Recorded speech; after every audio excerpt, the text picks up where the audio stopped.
Every founder wants the cheat code, the shortcut, the room full of smart people who'll hand you the map to success. But what if the map leads somewhere you didn't actually want to go?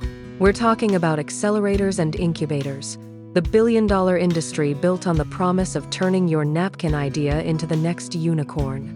Y Combinator alone has produced companies worth over $3 trillion in combined value. And yet the vast majority of founders who walk through those doors never see a meaningful exit. So what's actually going on here?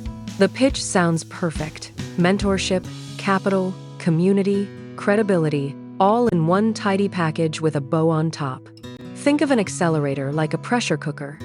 It can turn raw ingredients into something extraordinary, or it can blow the lid off your entire kitchen if the heat is wrong for what you're cooking. The model is simple on the surface. Give up equity, usually around 6 to 10%, in exchange for seed funding, a network, and a demo day in front of investors. The problem is that demo day is designed to generate buzz, not necessarily build businesses. And there's a massive difference between the two. Founders come out of these programs polished, pitch perfect, and sometimes completely disconnected from the actual customer problem they set out to solve. There was a wave of accelerator mania in the 2010s, when every city wanted its own Silicon Valley, every university launched an innovation hub, and every corporate giant built an innovation lab that mostly just hosted catered lunch panels.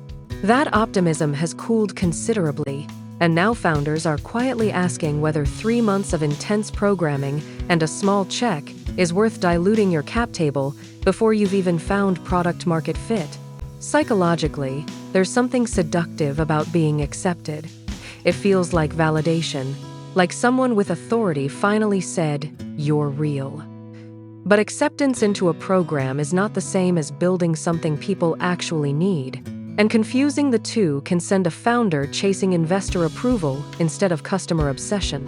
Historically, the data is humbling. Studies suggest fewer than 1% of accelerator graduates reach a meaningful scale. And yet, cohort after cohort lines up, hope fully intact, which honestly says more about the human spirit than it does about the programs.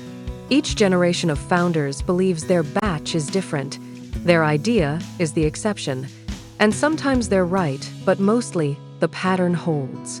Here's the misconception I need to address directly, because I believed it too.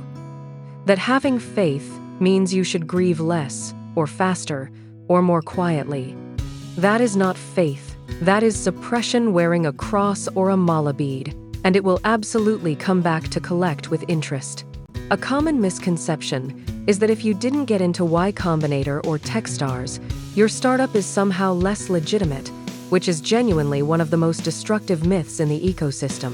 Some of the most durable companies ever built, MailChimp, Basecamp, Craigslist, never touched an accelerator, and grew into institutions on discipline and customer revenue alone. The practical lesson from every cycle is this.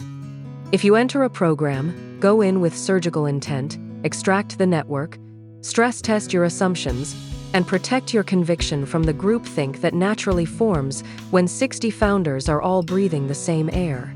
Moderate risk means taking the meeting, taking the check if the terms are fair, but never letting the program's timeline replace your own clarity about what your business actually needs. Discipline here means knowing when to leave the stage after demo day and go back to building, rather than chasing the high of investor attention like it's the product itself.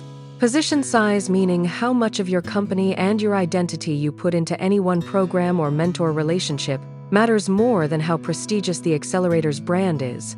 At the end of the day, the founders who win long-term are not always the ones who got into the best program. They're the ones who stayed consistent, stayed close to their customers, and didn't mistake a cohort sweatshirt for a business model. Accelerators can be a tool, a catalyst, even a lifeline, but they are not a substitute for the unglamorous, un-Instagrammable work of just showing up every day and solving a real problem. Be comfortable with whatever outcome your journey through or around these programs produces, because the market doesn't care about your acceptance email. It only cares whether you built something people can't live without. Rational preparation means going in clear-eyed, not starry-eyed, and that difference alone will put you ahead of most of the room.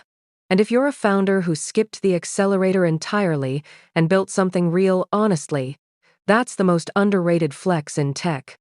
The ungated path is longer, lonelier, and sometimes the most honest reflection of what you're actually made of.